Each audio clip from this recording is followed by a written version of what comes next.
Welcome to Sudheer edutech YouTube channel. నేను మీ సుధీర్ సార్ని. 2025 మార్చి 13 ఇవాల్టి కరెంట్ అఫైర్స్ క్లాస్ ఫాలో అయ్యే వాళ్ళందరూ కూడా దయచేసి ప్రతి ఒక్కరు లైక్ చేయండి. ఇంకా ఎవరైనా సబ్స్క్రైబ్ చేసుకుని వాళ్ళు సబ్స్క్రైబ్ చేసుకోండి. మన ఛానల్ మీ ఫ్రెండ్స్ ఉంటే వారికి కూడా ముగ్గురికి షేర్ చేయండి. ప్రతిరోజు తప్పనిసరిగా కరెంట్ అఫైర్స్ వింటూ రండి. ఓకేనా. రానున్న ఎగ్జామ్స్ తెలంగాణ అండ్ ఆంధ్రప్రదేశ్ ఎగ్జామ్స్కి ప్రిపేర్ అయ్యే వాళ్ళు, రైల్వే రిక్రూట్మెంట్ బోర్డుకు సంబంధించి ఎన్టీపీసీ గ్రూప్ డీకి ప్రిపేర్ అయ్యే వాళ్ళు, ఇట్లా ఏ ఎగ్జామ్స్ ప్రిపేర్ అవుతున్న కరెంట్ అఫైర్స్ కీలక పాత్ర పోషిస్తాయి. ఈ కరెంట్ అఫైర్స్ సంబంధించి స్టాండర్డ్ జీకే కూడా మనకి టచ్ అవుతూ ఉంటుంది కాబట్టి మీకు ఏ ఎగ్జామ్స్కైనా బాగా ఉపయోగపడతాయి. ఒక క్లాస్ మిస్ కాకుండా ఏ రోజు క్లాస్ ఆ రోజు వింటూ రావాలి. ఒక రోజు క్లాస్ వినకపోయినా కూడా మీరు నష్టపోతారు. కాబట్టి ఒక రోజు విని ఒక రోజు వినకుండా రావద్దండి. దయచేసి ప్రతిరోజు వింటూ రండి. ఓకేనా. రోజు 7 నుంచి 8 మధ్యలో మీకు క్లాసులు అనేటువంటివి మేము అందుబాటులోకి తెస్తాం. లేట్ అయితే 8 నుంచి 9 మధ్యలో కూడా ఉండొచ్చు అనమాట. కాబట్టి ఆ రోజు మీరు ఫిల్ చేసుకుని నైట్ పడుకునే లోపల మీరు మరుసటి రోజు వాటిని అప్పుడప్పుడు చదువుకుంటూ ఉంటే కనుక అవి గుర్తు ఉంటూ ఉంటాయి కనుక. కాబట్టి ఈ రకంగా చేయండి. మిగతా సబ్జెక్టులు కూడా ఉంటాయి. హిస్టరీ, పాలిటీ, జాగ్రఫీ, కానీ జీకే కరెంట్ అఫైర్స్, సైన్స్ అన్నీ ఉంటాయి. అన్నీ కూడా చదువుకుంటూ రావాలి. టైం పెట్టుకొని చాలా చక్కగా మీరు చేసుకుంటూ వస్తే కనుక అన్ని సబ్జెక్టులు కూడా కంప్లీట్ అవుతూ వస్తాయి. కాబట్టి టైం సెన్స్ ప్రకారం టైం వేస్ట్ చేసుకోకుండా చదువుతారండి అందరూ కూడా. ఓకే, క్లాస్లోకి వెళ్ళిపోదాం friends. First question, virus particles వినియోగించుకొని పోలియో టీకాను ఏ విశ్వవిద్యాలయ తయారు చేసినది? చూడండి, వైరస్ పార్టికల్స్ ఏవైతే ఉంటాయో వాటిని ఉపయోగించుకొని పోలియోకు టీకాను కనుగొన్నది లీడ్స్ విశ్వవిద్యాలయం. లీడ్ విశ్వవిద్యాలయం. ఈ లీడ్ విశ్వవిద్యాలయం ఎక్కడ ఉంటుందంటే కనుక ఇంగ్లాండ్లో ఉన్నటువంటి లీడ్ యూనివర్సిటీ శాస్త్రవేత్తలు ఒక అడుగు ముందుకేశారనమాట. ఏంటి ఇది అంటే కనుక వైరస్ లాంటి పార్టికల్స్ ఏవైతే ఉంటాయో వాటిని ఉపయోగించుకొని పోలియో వ్యాక్సిన్ను తయారు చేయడం ఇక్కడ విశేషం అన్నమాట. చూడండి, ఈ వైరస్ లాంటి పార్టికల్స్ ఏవైతే ఉన్నాయో ఇవి పోలియోను కలిగించే వైరస్ అవుటర్ ప్రోటీన్ సెల్ ఏదైతే ఉందో దాన్ని పోలి ఉంటుందన్నమాట. ఈ వైరస్ లాంటి పార్టికల్ ఉంది కదా, ఈ పార్టికల్ దేన్ని పోలి ఉంటుందంటే కనుక పోలియోను కలిగించేటువంటి వైరస్ ఏదైతే ఉందో ఆ వైరస్ అవుటర్ అంటే బయట వైపున ఉన్నటువంటి ప్రోటీన్ సెల్లును పోలి ఉంటుందని చెప్తున్నారన్నమాట. కాబట్టి దానిలో ఏమీ ఉండదు. కాబట్టి మొట్టమొదటిసారిగా వైరస్ లాంటి పార్టికల్స్ను ఉపయోగించుకొని ఇక్కడ పోలియోకు వ్యాక్సిన్ తయారు చేయబోతూ ఉన్నారనమాట. అత్యంత చౌకైనటువంటి పోలియో వ్యాక్సిన్ కూడా ఇది. చాలా చౌకైనటువంటి పోలియో వ్యాక్సిన్ కూడా అనమాట. ఇంతకుముందు ఉన్నటువంటి పోలియో వ్యాక్సిన్లు కాస్త కాస్ట్లీ. ఇవి కాస్ట్లీ కాదనమాట ఇప్పుడు తయారయ్యేటువంటి పోలియో వ్యాక్సిన్. కాబట్టి ఏ విశ్వవిద్యాలయం ఈరోజు వార్తల్లో ఉందంటే లీడ్స్ విశ్వవిద్యాలయం. ఇది ఎక్కడ ఉందంటే ఇంగ్లాండ్లో ఉంది. పోలియో అనేటువంటిది మనకి చాలక నాడులు దెబ్బతినడం వల్ల వస్తుంది. పోలియో అనేటువంటిది వైరల్ డిసీజ్ అనమాట. పోలియో చాలక నాడులు దెబ్బతినడం వల్ల వస్తుంది. Polio viral disease. పోలియో ఏ వైరస్ వల్ల వ్యాప్తి చెందుతుందంటే కనుక ఎంటిరో వైరస్ అనమాట. పోలియోను కలిగించే వైరస్. పోలియో చుక్కలను కనిపెట్టింది, పోలియో డ్రాప్స్ కనిపెట్టింది ఎవరంటే కనుక పోలియో డ్రాప్స్ కనిపెట్టిన శాస్త్రవేత్త ఆల్బర్ట్ సాబిన్. అదే పోలియో వ్యాక్సిన్ కనిపెట్టింది ఎవరంటే ఓకేనా జునాస్ సాల్క్ పోలియో వ్యాక్సిన్ అనమాట. అదే పోలియో డ్రాప్స్ అయితే ఆల్బర్ట్ సాబిన్ అనమాట, గుర్తుంచుకోవాలి. పోలియో అనేది మనకు శిశు పక్షవాతం అంటాం. చిన్న వయసులోనే పోలియో వస్తుంది కాబట్టి దాన్ని శిశు పక్షవాతం అని పిలుస్తారనమాట. కాబట్టి పోలియోకు వ్యాక్సిన్లు ఇంకా కొన్ని చాలా ఇంపార్టెంట్గా రానున్న రోజుల్లో వస్తూనే ఉంటాయి. కాబట్టి అవి వచ్చినప్పుడు మనం చూసుకుంటూ రావాలి. ఓకేనా.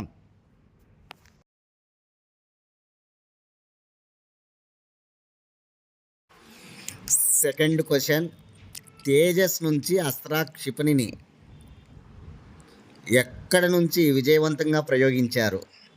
చూడండి, తేజస్ అనేటువంటిది ఒక యుద్ధ విమానం. భారతదేశంలో అత్యంత తేలికపాటి యుద్ధ విమానం ఏదంటే కనుక తేజస్ లైట్ క్యాంబాట్ ఓకేనా ఎయిర్ప్లేన్ అనమాట. ఒక వార్ ఎయిర్ప్లేన్ అనమాట, అది కూడా యుద్ధ విమానం అనమాట. అట్లాంటి తేజస్ యుద్ధ విమానం నుంచి ఈరోజు అస్త్రా క్షిపణిని విజయవంతంగా ఆ లక్ష్యాన్ని ఛేదించిందనమాట. అస్త్రా అనేటువంటిది గగనతలం నుంచి గగనతలానికి వెళ్ళి అక్కడ లక్ష్యాలను ఛేదిస్తుందనమాట. గగనతలం నుంచి గగనతలంలో ఉన్నటువంటి లక్ష్యాలను ఛేదించేది అస్త్రా క్షిపణి. దానిని ఏ యుద్ధ విమానం నుంచి ఇప్పుడు ప్రయోగించారు విజయవంతంగా అంటే తేజస్సు. భారతదేశంలో అత్యంత తేలికపాటి యుద్ధ విమానం ఏదంటే తేజస్సు. దీన్ని ఎక్కడి నుంచి అని అడుగుతున్నాడు. చాందీపూర్. మీ అందరికీ తెలుసు చాందీపూర్ అంటే ఒరిస్సాలో ఉన్నటువంటి గొప్ప క్షిపణి కేంద్రం. క్షిపణి ప్రయోగాలన్నీ కూడా ఎక్కడి నుంచి మనం చేస్తూ ఉంటామంటే కనుక చాందీపూర్ ప్రయోగ కేంద్రం నుంచి జరుగుతాయి అన్నమాట. చాందీపూర్ అంటే ఒరిస్సాలో ఉంటుంది కాబట్టి గుర్తుపెట్టుకోవాలి. దీంట్లో ఉన్నటువంటి అన్ని వ్యవస్థలు కూడా పనిచేస్తున్నాయన్నమాట. అస్త్రా క్షిపణిలో ఏవైతే ఉన్నాయో ఆ వ్యవస్థలన్నీ కూడా చక్కగా పనిచేసి ఆ లక్ష్యాన్ని ఛేదించిందనమాట. విజయవంతంగా అక్కడ ప్రయోగం జరిగిందనమాట చాందీపూర్లో, ఒరిస్సాలోని చాందీపూర్లో. కాబట్టి గుర్తుపెట్టుకోవాలి, తేజస్ నుంచి అస్త్రా క్షిపణిని విజయవంతంగా ప్రయోగించారు. అస్త్రా ప్రత్యేకత ఏంటంటే కనుక గగనతలం నుంచి గగనతలానికి ఉన్న లక్ష్యాలను ఛేదిస్తుందన్నమాట. భూమి నుంచి గగనతలానిక, గగనతలం నుంచి గగనతలానిక, ఇట్లా మనకి గుర్తుపెట్టుకోవాలి. గాల్లో ఉన్నటువంటి లక్ష్యాలను ఛేదిస్తుంది ఏది అస్త్రా. కాబట్టి ఎక్కడి నుంచి ప్రయోగించారు దీన్ని? తేజస్ యుద్ధ విమానం నుంచి. అది విజయవంతమైందా కాలేదా అంటే విజయవంతమైంది, అన్ని వ్యవస్థలు చక్కగా పనిచేయడం వల్ల.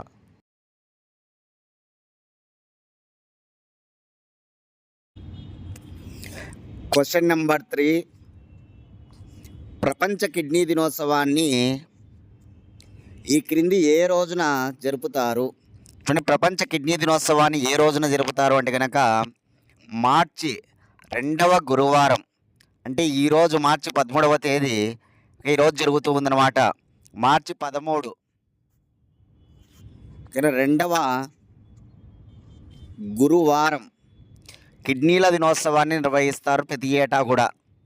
మూత్రపిండాల దినోత్సవం. కిడ్నీ అంటే మూత్రపిండం కాబట్టి మూత్రపిండాల వ్యాధులకు సంబంధించి ప్రజలలో అవగాహన కల్పించడం ఈ తేదీ యొక్క ముఖ్య ఉద్దేశం. మూత్రపిండాల వ్యాధుల గురించి ప్రజలలో అవగాహన కల్పించడం, అదేవిధంగా మూత్రపిండాల ఆరోగ్యానికి సంబంధించి ప్రజల్లో అవగాహన కల్పించడం. మూత్రపిండాల అధ్యయన శాస్త్రాన్ని నెఫ్రాలజీ అంటారు.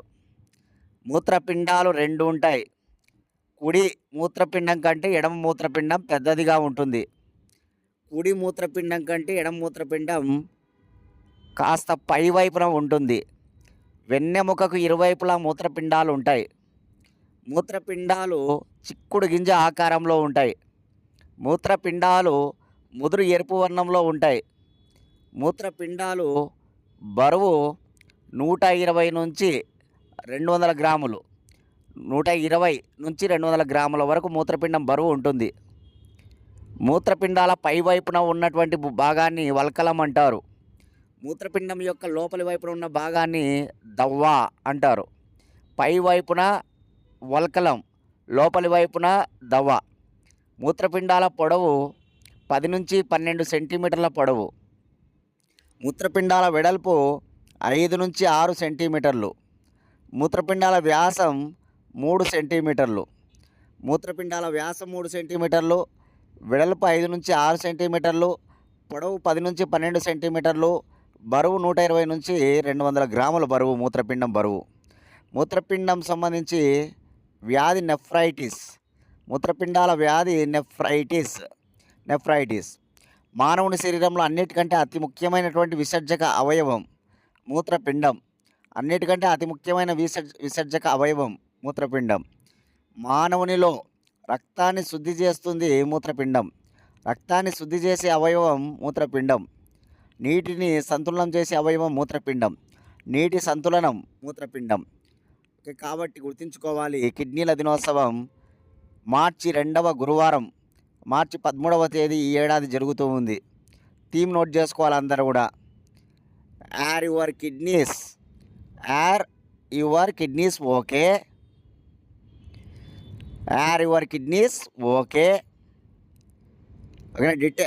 Early detect early, protect kidneys health అన్నమాట.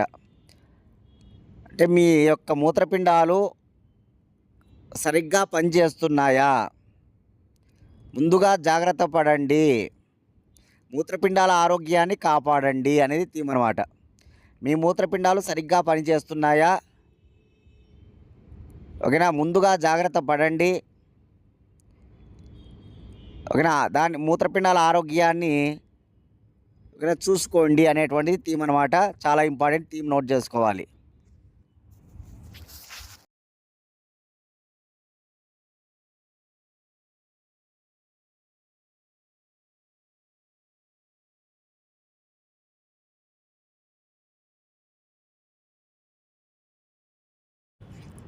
Question number 4. దేశంలోని మొట్టమొదటి హైడ్రోజన్ రైలు ఏ రాష్ట్రంలో ప్రారంభించనున్నారు? చూడండి, దేశంలోనే మొట్టమొదటి హైడ్రోజన్ రైలు ఏ రాష్ట్రంలో ప్రారంభించనున్నారంటే హర్యానా రాష్ట్రంలో. ఈ విషయాన్ని రైల్వే శాఖ మంత్రి అశ్విని వైష్ణవ్ గారు తెలపడం జరిగింది. దేశంలోనే మొట్టమొదటి హైడ్రోజన్ రైలు హర్యానా రాష్ట్రంలో జింద్ నుంచి సోనీపట్ వరకు ఈ ప్రయాణం, మొదటి రైలు ప్రయాణం సాగుతుందన్నమాట. 110 నుంచి 140 కిలోమీటర్ల వేగంతో ప్రయాణిస్తుందన్నమాట ఈ హైడ్రోజన్ రైలు. 110 నుంచి 140 కిలోమీటర్ల వరకు ప్రయాణిస్తుంది వేగంతో. గంటకు 110 నుంచి 140 కిలోమీటర్ల వేగం. జింద్ నుంచి సోనీపట్ వరకు తొలి రైలు ప్రయాణిస్తుంది. హైడ్రోజన్ ఆక్సిజన్ విద్యుత్ ఉత్పత్తి చేసి, హైడ్రోజన్ ఆక్సిజన్తో విద్యుత్తును ఉత్పత్తి చేసి, దాని ద్వారా వచ్చే నీటి ఆవిరితో ఈ రైలు నడుస్తుందన్నమాట. హైడ్రోజన్ రైలు నడుస్తుందన్నమాట. హైడ్రోజన్ పవర్ జనరేటర్ చేసుకొని దాని ద్వారా నీటి ఆవిరి వస్తే కనుక దాని ద్వారా నడిచే రైలు అనమాట. కాబట్టి గుర్తుపెట్టుకోవాలి, దేశంలోని మొట్టమొదటి హైడ్రోజన్ రైలు ఏ రాష్ట్రంలో అంటే కనుక హర్యానా రాష్ట్రంలో సిద్ధమైపోయింది రెడీగా. జింద్ టు సోనీపట్ అనే నగరాల మధ్య నడుస్తుంది. 89 కిలోమీటర్లు అనమాట. జింద్ నుంచి సోనీపట్ వరకు 89 కిలోమీటర్లు. ఈ హైడ్రోజన్ పవర్తో నడిచేటువంటి ఈ రైలు అతి తక్కువ దూరాలలో చాలా సమర్థవంతమైనటువంటి రైలు అనమాట. ఇది అంటే తక్కువ దూరాల్లో బాగా పనిచేసేటువంటి రైలుగా ఇది ఉండబోతూ ఉందన్నమాట. ఓకేనా? 110 నుంచి 140 కిలోమీటర్ల వేగంతో ప్రయాణిస్తుంది గంటకి. కాబట్టి గుర్తుపెట్టుకోవాలి ఈ విషయాలన్నీ కూడా చాలా ఇంపార్టెంట్గా.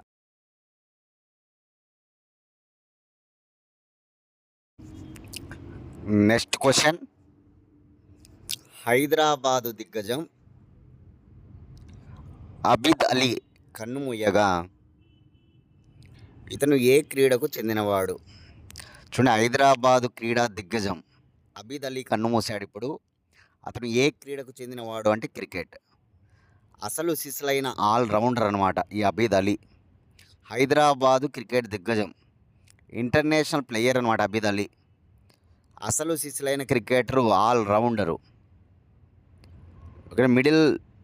Middle order batsman, pace bowler, గొప్ప ఫీల్డర్ కూడా. మిడిల్ ఆర్డర్ బ్యాట్స్మెను, గొప్ప పేస్ బౌలరు, గొప్ప ఫీల్డర్ కూడా. ఇతని గణాంకాలు చెప్పుకోవాల్సి వస్తే కనుక మొట్టమొదటి టెస్ట్లోనే ఓకేనా ఆస్ట్రేలియా పైన 55 పరుగులు ఇచ్చి 6 వికెట్లు తీశాడు అనమాట. మొట్టమొదటి టెస్ట్లోనే 1967-68 మొట్టమొదటి టెస్ట్లోనే ఆస్ట్రేలియా పైన 6 వికెట్లు తీసి 55 పరుగులు ఇచ్చినటువంటి అబిద్ అలీ గొప్ప పేరు ప్రఖ్యాత సంపాదించాడు ఫస్ట్ మ్యాచ్లోనే. అదేవిధంగా ఇతను 29 టెస్ట్ మ్యాచ్లు ఆడాడు, 49 వికెట్లు తీశాడు, 1018 పరుగులు చేశాడు. 29 టెస్టులకు గాను 49 వికెట్లు తీసి 1018 పరుగులు చేసినటువంటి ప్లేయర్ అనమాట. అటువంటి అబిద్ అలీ ఇప్పుడు మరణించడం జరిగింది. హైదరాబాదుకు చెందినటువంటి వాడు, గొప్ప క్రికెట్ దిగ్గజము, ఇంటర్నేషనల్ ప్లేయర్ అనమాట.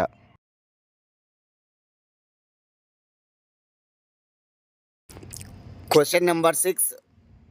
27 వారాల గర్భాన్ని తొలగించేందుకు అనుమతి ఇస్తూ తీర్పిచ్చిన హైకోర్టు ఏది?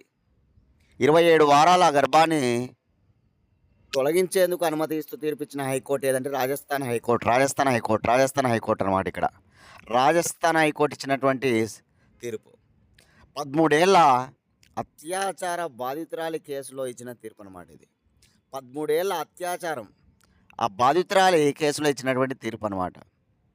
మెడికల్ బోర్డు ఇచ్చిన నివేదిక, తల్లిదండ్రుల అంగీకారం మరియు ఆ బాధితురాలి మానసిక ఆరోగ్యాన్ని దృష్టిలో ఉంచుకొని రాజస్థాన్ హైకోర్టు ఇచ్చినటువంటి తీర్పు అనమాట.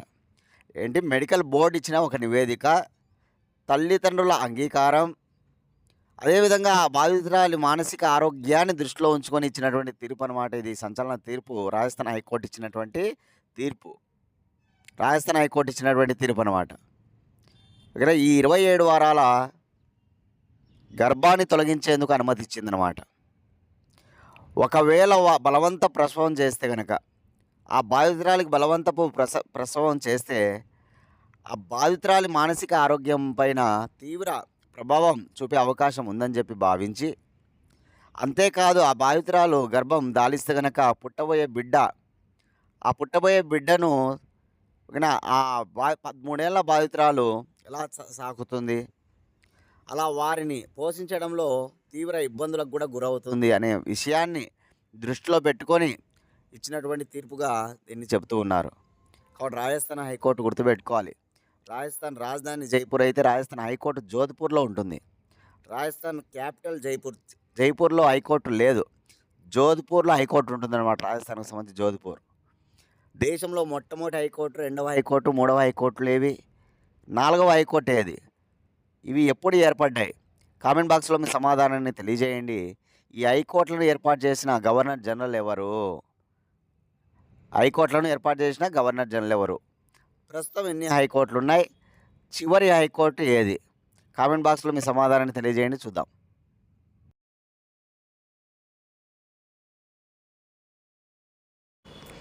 Question number 7. దక్షిణార్ధ గోళ దేశాలపై భారత్ నూతన దృక్కోణాన్ని ప్రధానమంత్రి మోడీ ఏమని ప్రకటించారు?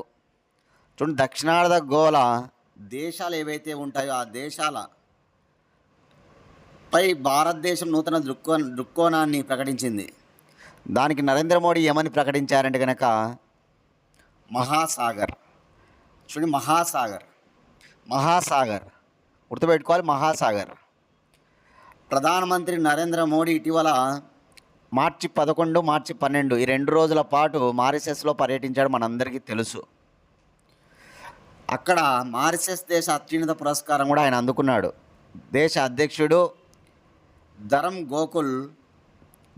మారిషస్ దేశ అధ్యక్షుడు ధరమ్ గోకుల్ ప్రధానమంత్రి నరేంద్ర మోడీకి ఆ దేశ అత్యున్నత పురస్కారం ది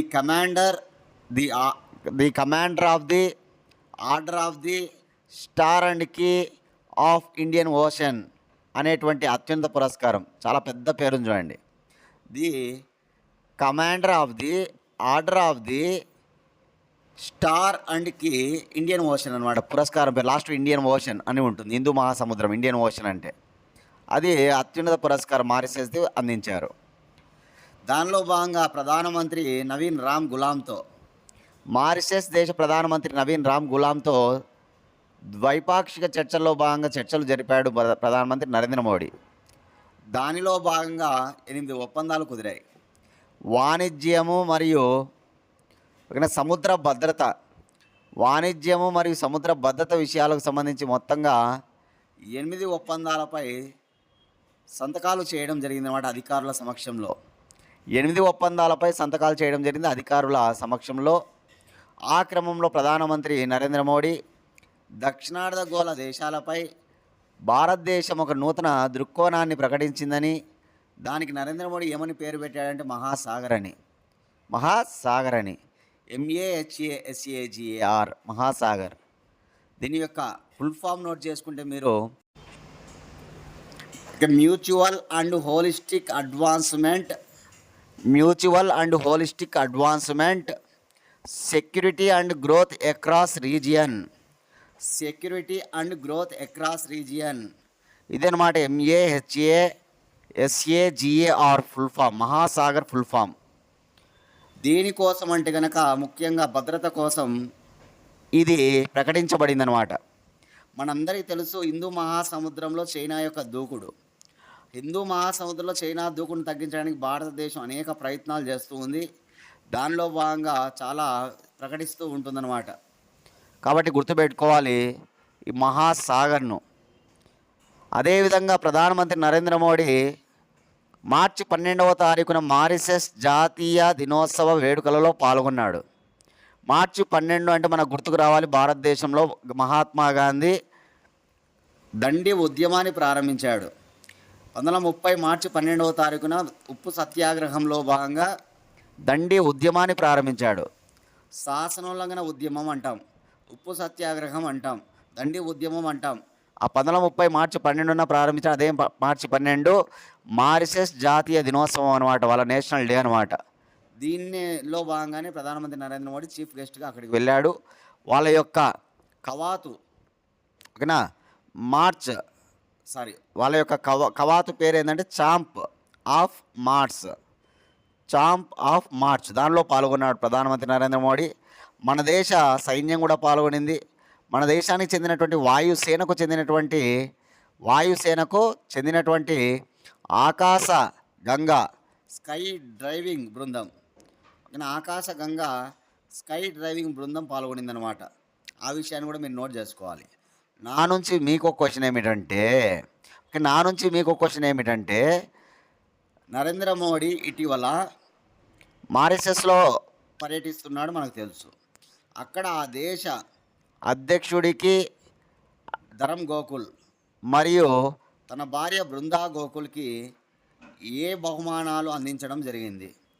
అదేవిధంగా ప్రధానమంత్రి నవీన్ రామ్ గులాంకి తన భార్యకి ఏ హోదా కల్పించడం జరిగింది.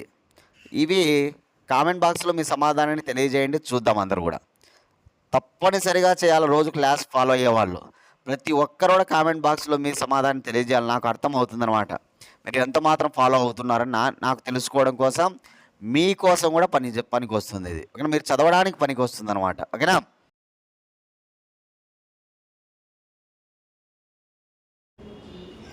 Question number 8. స్పియరెక్స్ టెలిస్కోప్ అబ్జర్వేటర్ని అంతరిక్షంలోకి పంపిన సంస్థ ఏది? స్పియరెక్స్ టెలిస్కోప్ అబ్జర్వేటరీ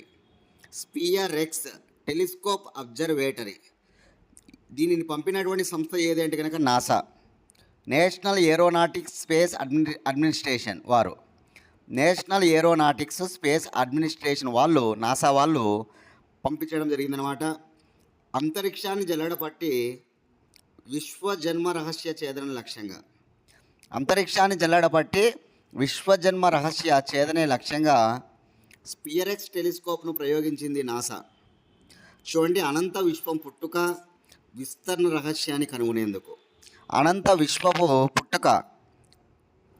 రహస్యాన్ని కనుగొనేందుకు మరో భారీ ప్రయత్నం అన్నమాట ఇది.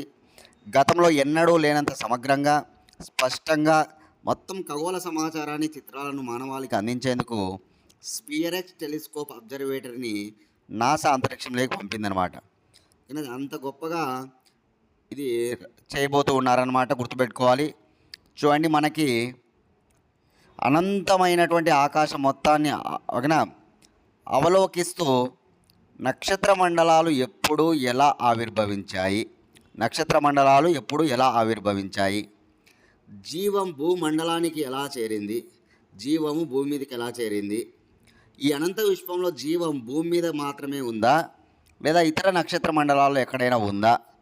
ఓకే, జీవం అనేటువంటిది భూమి మీద మాత్రమే ఉందా లేదా ఇతర నక్షత్ర మండలాల్లో కూడా ఉందా అనేటువంటి ప్రశ్నలకి ఈ స్పియరెక్స్ అబ్జర్వేటరీ సమాధానం కనుక్కుంటుందంట. ఆ విషయాన్ని శాస్త్రవేత్తలు తెలుపుతున్నారు. చాలా ఇంపార్టెంట్ టెలిస్కోప్ అనమాట ఇది. ఇక్కడ మొత్తం విశ్వాన్ని జల్లెడబట్టేందుకు విశ్వ జన్మ రహస్య ఛేదన లక్ష్యంగా దీన్ని చేయడం జరిగింది నాసా వారు. కాబట్టి గుర్తుపెట్టుకోవాలి, నాసా ఏర్పడిన సంవత్సరం 1958. నాసా ప్రధాన కార్యాలయం వాషింగ్టన్లో ఉంటుంది.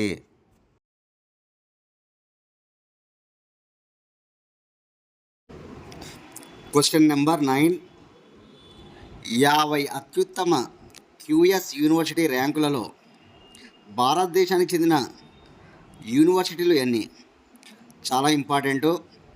అత్యుత్తమ యూనివర్సిటీలు.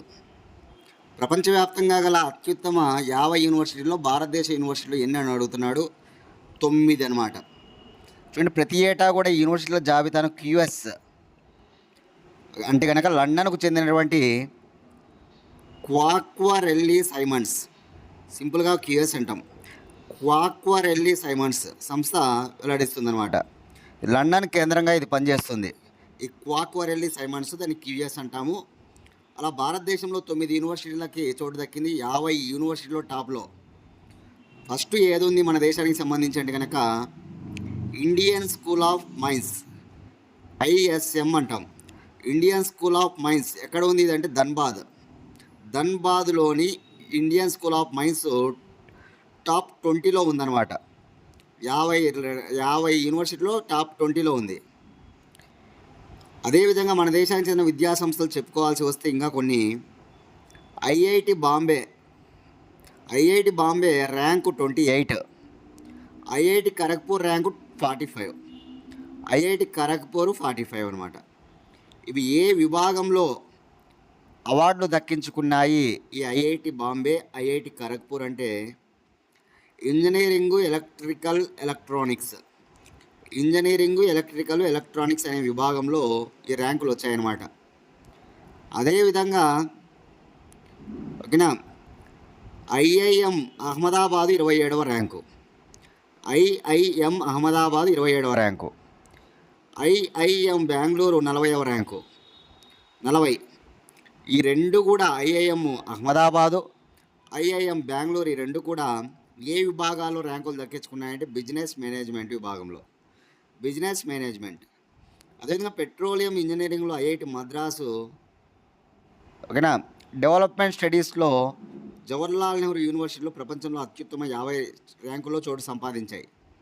ఐఐటి మద్రాసు డెవలప్మెంట్ స్టడీస్లో జవహర్లాల్ నెహ్రూ యూనివర్సిటీలు కూడా చోటు సంపాదించినాయని చెప్పి మనకు న్యూస్ ఈరోజు వేయడం జరిగింది. కాబట్టి గుర్తుపెట్టుకోవాలి, టాప్లో ఏది ఉందంటే కనుక మన దేశానికి సంబంధించి టాప్లో ఏది ఉంది, ఇండియన్ స్కూల్ ఆఫ్ మైన్స్ అనమాట. ర్యాంక్ 20 ధన్బాద్లో ఉంటుంది. ఇది మినరల్ మైనింగ్ ఇంజనీరింగ్ విభాగంలో చోటు సంపాదించింది. కాబట్టి గుర్తుపెట్టుకోవాలి ర్యాంకులన్నీ కూడా.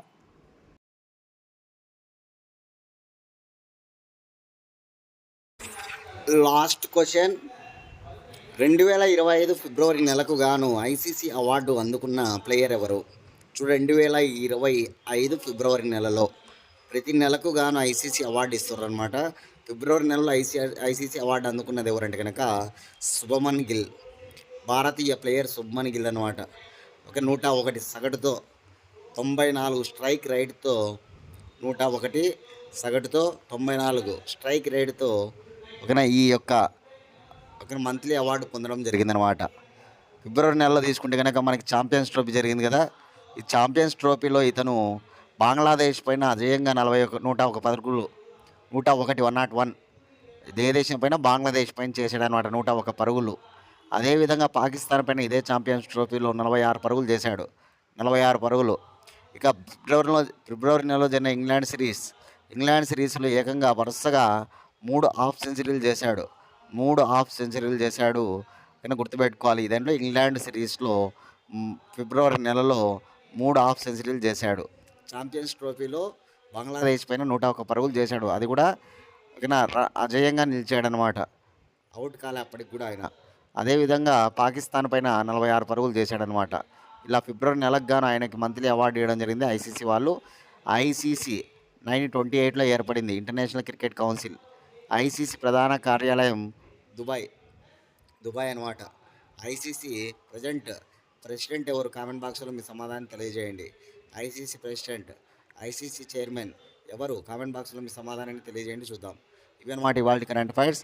క్లాస్ ఫాలో అయిన వాళ్ళందరూ కూడా లైక్ చేయండి. ఇంకా ఎవరైనా సబ్స్క్రైబ్ చేసుకోండి. మన ఛానల్ మీ ఫ్రెండ్స్ ఉంటే వారికి కూడా ముగ్గురికి షేర్ చేయండి. ప్రతి ఒక్కరూ లైక్ చేయాలి ప్లీజ్, అందరూ లైక్ చేయండి.